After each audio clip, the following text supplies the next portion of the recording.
History of Lake Toba. Based on history, Lake Toba was originally a volcano. Mount Toba has a very large magma pocket so that if an eruption occurs it can cause a powerful explosion. This magma pocket contains a lot of melted sedimentary rock which rubs hyperactively between the continental plates, namely the Eurasian plate and the Indo-Australian plate. The two plates are at a depth of 150 kilometers below the Earth. The result of friction between the plates produces heat which causes the rocks to melt. Melt from the rocks rises above the magma pocket. The more frequent friction occurs, the amount of magma will increase so that when it erupts it produces a high and powerful explosion. Based on literature, Mount Toba has erupted 3 times. It first erupted approximately 800,000 years ago. As a result of the eruption, it formed a caldera in the southern part of Lake Toba, namely in the Praprat and Porsea areas. Second eruption, approximately 500,000 years ago. As a result of the eruption, it formed a caldera in the northern part of Lake Toba, namely in the Salalahi and Harangale areas.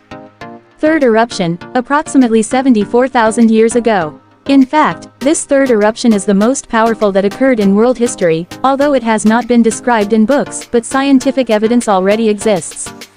According to experts, the eruption of Mount Toba with a scale of 8.0 VEI, volcanic explosivity index, produced a supervolcanic explosion.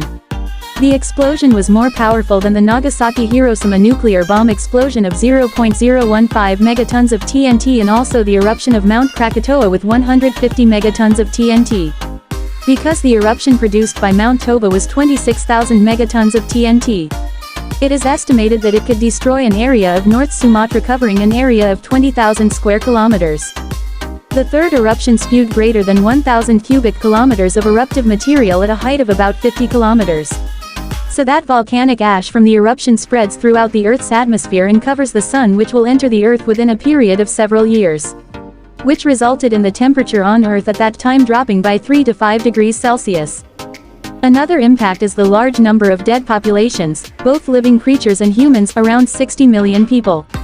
This suspicion is based on the ash material that was vomited filling up the habitat of living creatures and humans, and that there was no sunlight that could enter the Earth, so that photosynthesis carried out by plants could not take place and caused the extinction of several populations and also humans due to starvation.